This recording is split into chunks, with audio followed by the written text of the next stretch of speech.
What's up, guys? Welcome to an Astro episode. It's been a while. It's been a while for a lot of things. Let me just suffice it to say I'm very, very excited to be out tonight for many reasons. Not the least of which is this guy. So I have had the C-Star S30. I've had this since before Christmas of 2024. So I've had it for like 5 months now. And I've been using it. And I want to do a video for you guys about it. So this is, first of all, this is not sponsored. They're not paying me. They did send this to me a long time ago, but with no stipulations, strings, nothing like that. So all of my thoughts are my own, and I've been so excited about using this thing. I want to show you how I'm setting it up. A bonus for me taking this long to do this, since I was supposed to do it a long time ago, is that recently they have come out with a firmware update that allows for equatorial mounting. I'm going to go over all of that because I'm going to equatorial mount this.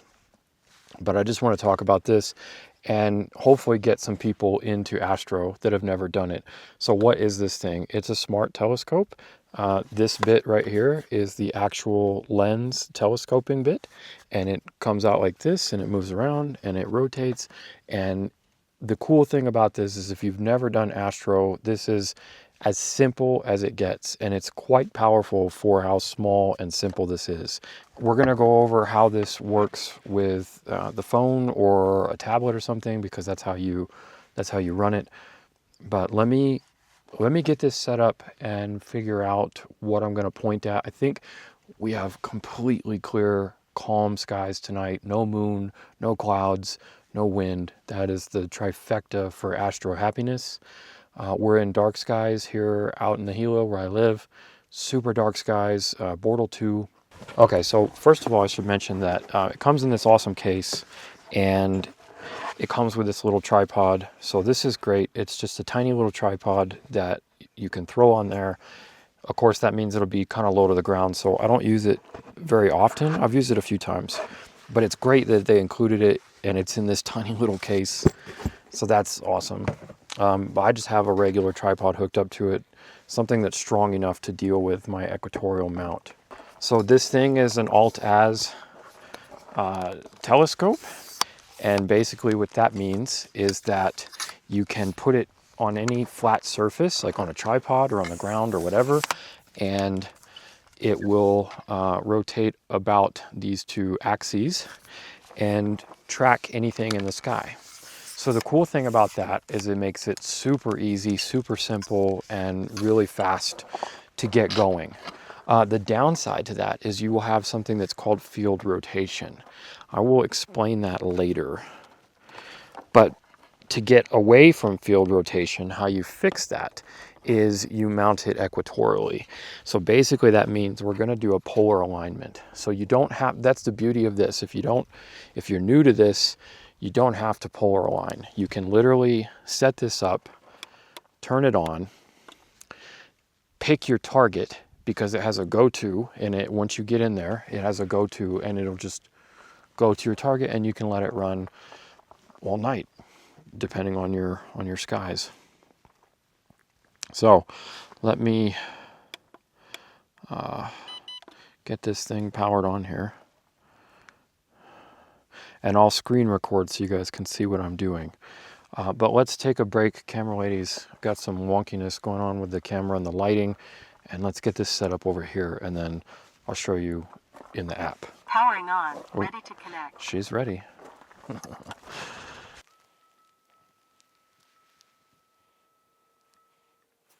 All right, so before I get into the polar lining and the equatorial mount showing, I'm not going to go over too much on that, because that takes a lot of explaining. So if you are new to astrophotography and you don't know what polar aligning is, basically we're going to line it up with the North Star and our declination, and our latitude for the degree. So I'm at 32 degrees, so I'm going to line that up to 32 degrees, pointing towards the North Star. And what that's going to do is that's going to fix the field rotation when this thing is turning. All right, so before I get into any of that, though, I'm just going to show you how we can use this just like this. But I'm just going to come in here to stargazing, and I'm going to pick, so it shows me like some of the best things that are out right now. It might not be the best thing for me in my area, but I don't want any of these things. I actually want something else. I want the Rosette Nebula. So, oh look, I can go right here too. This was one of my recent observations. So now this is showing me a bunch of stuff about the Rosette Nebula. The cool thing is you'll notice under where it says NGC down here in the middle left, it says recommended filter, and it's showing so this has a built-in dual band filter, and that is really awesome. That's one of the things that I love about this, is it has the built-in filters, and not only that, but it will show you on every object what it recommends if you use those filters or not. Because some objects, depending on the type of light that they're either emitting or reflecting, you may or may not want the filters. So this is showing me that it does want it. It's telling me some stuff about the Rosette. So here I can see that it's on its way down. It's at 41 degrees in altitude in the sky, and it's on its way down. So by midnight, it's going to hit the horizon, and that's kind of unfortunate for me. But that does mean that I can get a couple of hours in. And I'm okay with that because I've already got 1 or 2 hours on it, and I'm going to break it up over a few nights and get an hour or two each night and then put that together. So if we just hit... There's a lot of moths out here, Brittany. If we just hit go now, it's going to take me to the object. All right, so now it's saying that it's almost there. You know what? This is off. I need to cancel this because I just remembered. All right, check this out. I need to go back into the settings because I have this set to equatorial. So if we come down here to advanced features, I can come down here to EQ mode. And the cool thing is here, it's showing me how to do the equatorial for what I need to be. But that's why, like, I know the Rosette Nebula is not right there and it's not this way. I know that it's up there and 41 degrees. So that's how I knew it was off. So I would just need to switch this. So right here, I can change the mount mode. It'll close the arm and it'll switch over to Alt-Az mode. Okay, so now it says we're in Alt-Az mode. So if I come back out of here, we're in Alt-Az mode. So now we're good. And now if I come back to stargazing, and now if I go pick my nebula again, Finding object. it shouldn't wonk out. That's looking much better. Okay, there's Orion and Betelgeuse, and it should be higher north or more norther than Betelgeuse. So a double superlative is totally cool for YouTube purposes. Yeah, this is looking much better. So now you'll see that it's showing the stars and everything back here. This thing also has an autofocuser, which makes my life so much easier and happier. Cool. So it talks to you. She's told me that she's found it. Now she's going to do a quick calibration just to make sure that she can lock on as good as possible. And then she'll go back to it, and then she'll automatically start it. And you'll see it as soon as it goes and focuses. The cool thing is you'll see the live updates on here, and you can watch it, and it will stack in real time, and you'll be able to see that stacking, and you'll be able to see the image developing over time. This is why I love, like, for people who are beginners in astro, I think this is so cool. It's kind of like a gateway drug, being able to take all the hard parts of astro out and being able to just get you to see something and then see it in live time, like real time, and watch it. It's fascinating, and it's so cool.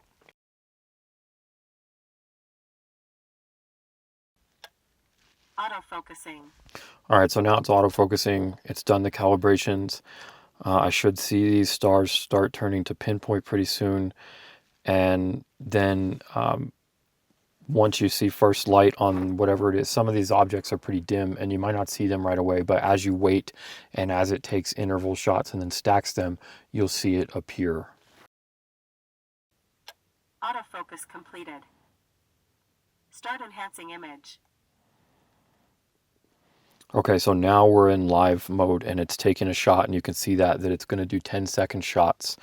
This can do up to 30 seconds, but without as mode, without doing your polar alignment, I implore you, do not do longer than 10 seconds, because the longer you do, the worse your field rotation will be, especially after hours on target. So it will really ruin your shots if you do more than 10 seconds without setting this into EQ mode and polar aligning first. So as you can see, we've done 2 shots now. Elapsed time has been 20 seconds. It's almost done with the third shot, and I can see the Rosette Nebula. It's faint because the Rosette Nebula is pretty dim, but it's going to start showing up more and more over this light. If I were to let this go, I'm not going to let this go and do alt-az. I'm going to go ahead and polar align it and then come back to this and let it run for the next couple of hours. I only have 1 hour on Rosette Nebula, and I did it from my driveway, which is like Bortle 4, which is better than most people's. But out here, we're at Bortle 2. And basically that means this is really, really dark skies. And you need dark skies, especially for the more faint stuff. So over here, we can see, all of this stuff. We can adjust some things like the brightness, but I don't want to mess with that. We can do AI denoising in camera, on phone, through the processing. That's really cool. When you're done with this, it's already stacking them. It's going to stack them to denoise it, and it's going to do some basic edits and spit you out a JPEG that, if you know nothing about editing, you don't have Photoshop, you don't have any other kind of editing programs, this will give you an edited version. It will also give you the RAW, so that if and when you learn how to deal with the RAWs, you'll have that. But now we can see, so we're on 1:40, and we can see this really starting to develop. So I'm going to let this go one more. So now I'm just going to go ahead and stop this. And this is where it's going to start going. So if I come into here now, so it'll catalog everything that I've done. I can click it, and this is the edited version that it's given me, and it gives me some data about it. If I come out of that, so let me back it up a little bit. Here's some of the stuff that I've done with it. Like, that's Orion, and this is just what it gave me. This wasn't the editing that I do myself on the raw images. I think, without tooting my own horn, is much better than this. Here we go. Okay, let me show you the last Rosette Nebula that I got. Here is the last one. That's looking a lot better. But this is not that long. This is like an hour, but that's looking better than this. This is 2 minutes, and this is almost an hour. So you can see the difference, even what it does on target here, how good that's looking. All right, so we're going to stop here, give Camera Lady a break. I'm going to set up some time lapses for some B-roll for all of this, and then I'll hit you guys back up when I'm doing the polar alignment, and then I'm going to set my tent up, and then we're going to go crash out while this thing works. That's the best part of this whole smart telescope thing, is I get to go in my tent, turn the heater on, be warm, and relax.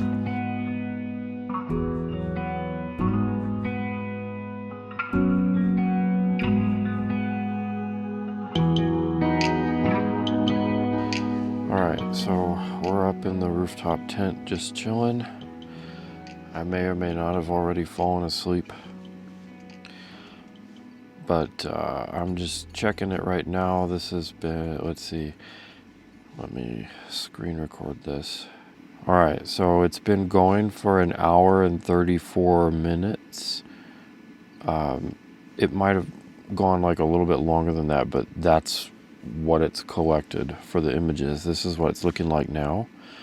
So it's looking pretty decent. We've got some decent details in there. If we go, this is really important. If we go in here and click on the information, now, oh, this is showing us where we're at in the night sky.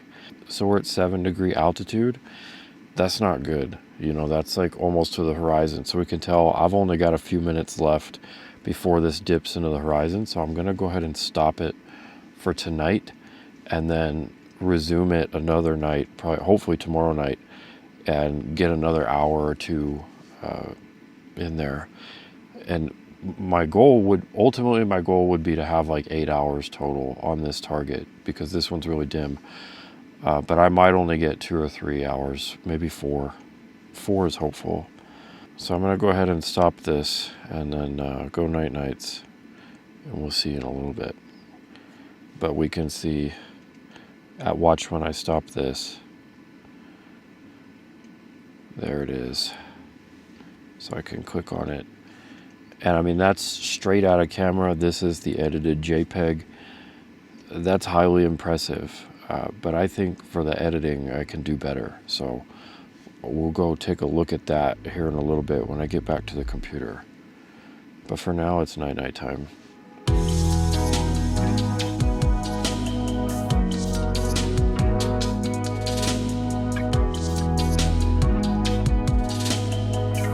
All right, so I let that run for as long as I could out there that night, and then I've come back, and since then I've run it a couple more times in the driveway, and we're adding to a good bit to the Rosette Nebula. So let's jump into the computer, and I want to just show you a few things about, I'm not going to do like an editing tutorial or anything like that, but I just want to show you just a few comparisons and my edits and all that stuff, just so you can have an idea of what's going on with this versus what's going on with me and in here.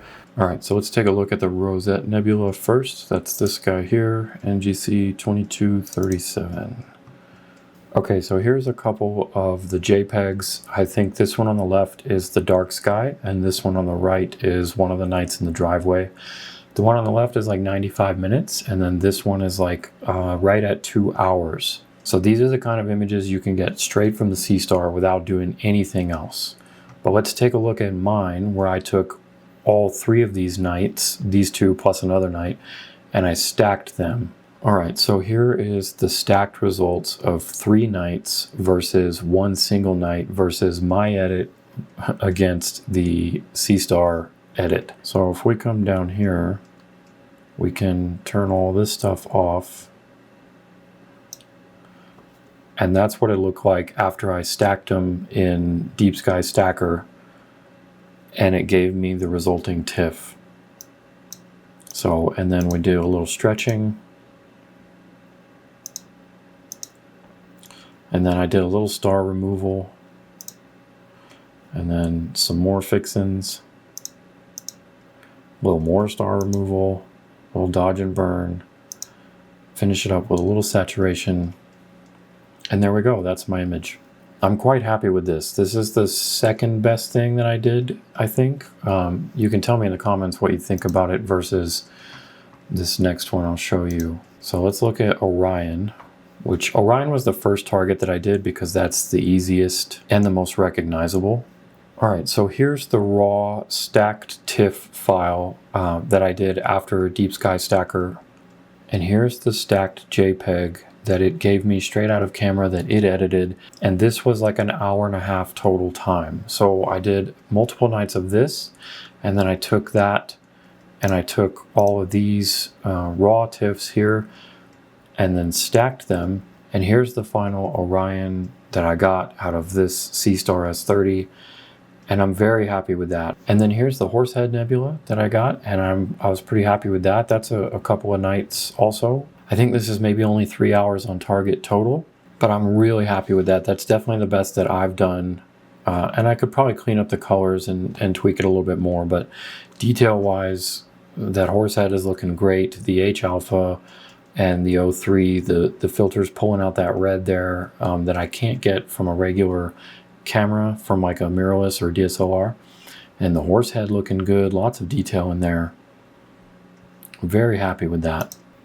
And then last one that came out pretty good that I thought was acceptable for the amount of time I had on it was this Andromeda. So again, this isn't a super long time. I think this was less than 2 hours. And for that amount of time, I'm pretty happy. But I also just wanted to show you the field of view that you're getting with Andromeda here. All right, so that's kind of the best of what I've been able to get since I've had this over the past few months. But for me, this is not something that's going anywhere. This isn't a one and done. This isn't I'm gonna do a review on it for you guys and then move on. This is something that I'm genuinely really excited for and looking forward to using just more and more. I think this is perfect for two kinds of people. For beginners who know nothing about astro and deep space and all of that, the app is just incredible, and it has a lot of really good resources and tutorials, and it walks you through everything, and it's very intuitive. It was really easy for me to understand. I didn't have to watch any videos or anything before. I just jumped right into this. So I think that's amazing for beginners. The fact that this thing is just so light and small and tiny and you can take it anywhere, for me, that means that I'm always going to have it in my car. That way, anytime that I'm out camping or just on the road and have a few hours at night, I can just pull this out wherever I am. And I love the fact that it has the built-in filters, because I don't have anything that's astro modded. I'm not like a full-time legit astrophotographer. And so having something like this is my only dedicated astro rig. The rest of the stuff I can throw together and do with a regular mirrorless or whatever, but having a full-time dedicated astro rig that has a built-in go-to mount, alt-as, and equatorial mounting capabilities, and the dual band filters, yeah, I'm not gonna find anything that's gonna beat that. And for the price, no way. Like, you have to get into so much more. And Deep Sky Astro is just it's a bad rabbit hole, and it's a big money pit. But having something like this can really take the edge off. And man, I'm just really looking forward to the Milky Way season, getting back out there with this on the Lagoon and Trifid and stuff like that. So that brings me to the second type of person that I think this is good for, and that's someone like me, someone who I do a lot of astrophotography, but it's all the wide angle, it's all the landscape stuff, it's all with the mirrorless cameras. And yeah, I have a tracker. I have my Star Adventurer tracker that I throw my mirrorless onto, and sometimes. So I think this is great for someone like me who, if I'm going to be out doing other types of astro and I'm going to be setting things up, this is just so easy and so fast to set up that no matter what I'm doing, I can always have another camera going, that being this, and I can choose the same target or different targets. All right, well, I'm going to wrap it up here for now, but I'm definitely looking forward to keeping this in my kit, in my car, and being out with it all summer, all fall, all winter. And ZWO is doing some amazing things with this kind of stuff, and I'm just looking forward to updates and Mark II versions and who knows what, and just using this. So huge thanks again, and shout out to ZWO for sending this to me. I've had a blast with it. I hope you guys enjoy what I was able to do with it, and I hope maybe this helps you figure out if it's something that you might be interested in. I'll have a link for it down below if you want to check that out. If you made it this far, I really appreciate it. Thanks for watching. It means a lot. Hit that like button, subscribe if you haven't already. I've got more stuff like this. I've got an entire astro playlist of all kinds of different things. All right, it's chai time. Thanks for watching. I'll see you in the next one.